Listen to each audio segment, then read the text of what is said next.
So welcome back to the meditation lab of Module 1. We're going to talk about some common concerns regarding how to sit, how to know when things are going well, and what to do when you get really bored. And one question that always comes up right at the start of these courses is about how we're supposed to sit. What is the correct posture, and how do we know when we're doing it right? Part of the motivation for this question is about the kinds of preconceptions that we often have about what it means to engage in meditation practices at all. We imagine, for example, an austere Zen monk sitting perfectly upright with another monk walking around to check on everyone's posture and then hitting them with a stick when they slouch or fall asleep. Well, thankfully, this is not how things need to be for us. Remember, you've decided to follow a mindfulness course not to engage in a process of training to become a Buddhist monk or a yogi or a martial arts master. So for us, the key thing is really just to be comfortable. You're going to be sitting or lying in one position for quite a long time, let's say for now 20 minutes at a time. So you need to be in a position that isn't going to cause you discomfort. Yes, lots of people like to sit on a cushion, on the ground, in one of various meditation postures, but others sit on a chair or lie in a bed or whatever they like. It's not super important, and certainly not at this stage, and we can come back to posture later if it seems important to you. So for now, just know that it can be helpful for your practice to try to capture your sense of intention and motivation in your posture.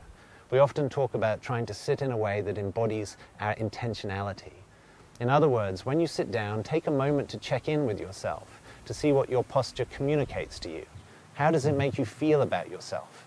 For many people, sitting with their back straight and self-supported, that is, not leaning back against anything, helps them to feel dignified and determined and focused on their practice, as though they're taking it and themselves seriously. And that's a great foundation for practice already.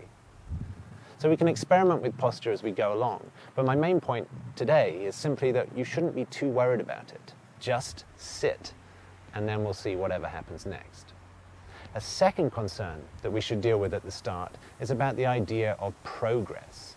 This tends to emerge in at least two ways in most classes. The first takes the form of anxiety that we should get better at the practices as we practice them, indeed that this is the very purpose of practice. Now there's some truth to this. You will find that the practices get easier and more natural the more you perform them. However, it's really important that you don't fall into the trap of thinking that there's an end point at which you will have mastered mindfulness, and hence that you should be able to graph your progress from mindlessness at one side to mindfulness at the other. This is not only impossible, but it's also counterproductive. So it's good to keep in mind that your practice doesn't have a purpose per se, rather your practice is your purpose. That is, the purpose of our practice is to make sure we sit down and cultivate mindfulness during the practice. There's no need to stress about what happens next, whether you're doing it right or whether you're getting better at it. Just sit, just practice, and that's it.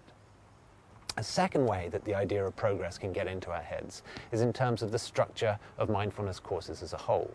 We tend to assume, for instance, that the practices we do in week 1 are easier and less important than the practices we'll do in week 5. So we think we can leave early practices behind and forget about them. But before any of you get this idea, I want to say that it's absolutely not true. The exercises we'll do today might turn out to be the most important and powerful practices you ever encounter, or they might mean nothing to you, or their significance for you might change over time. Indeed, that's most likely. So while there is a logic and a rationale to the sequence of MBSR and MBCT courses, it might be most helpful to look at the practices we encounter throughout as a menu or repertoire, from which we can always pick something that suits us. You'll encounter a range of different practices, and if you get to the end of the course and find that only one of them, perhaps the body scan from week 1 this week, feels helpful to you, then so be it. Just to be clear, this is not an excuse not to try everything or not to practice everything to see what they're like, but it is a reason not to stress if some things seem more helpful or more supportive to you than others. Perhaps the last thing to mention then, before I let you get on with this module's practices, is this. It's quite likely that you'll find some of these practices really, really boring. And it's true, they really can be terribly dull.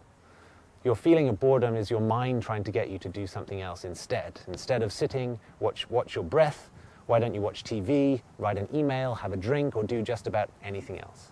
Instead of doing this particular practice, why not skip ahead and try one of the more advanced practices later on in case they're more interesting? Don't do it.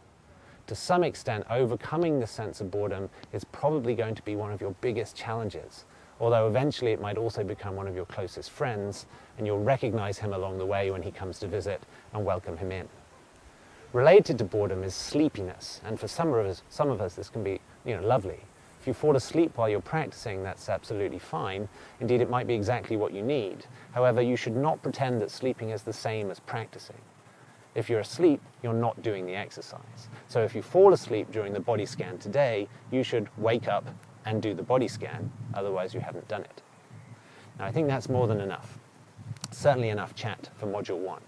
So the practices for Meditation Lab 1 are very simple and foundational. You can find the guidance in the resources section of this course.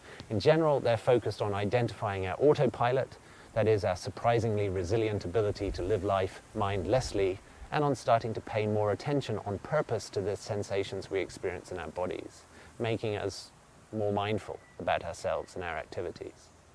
So in this module, the lab includes a mindfulness of a routine activity, it includes the famous body scan, and it includes our very first sitting meditation.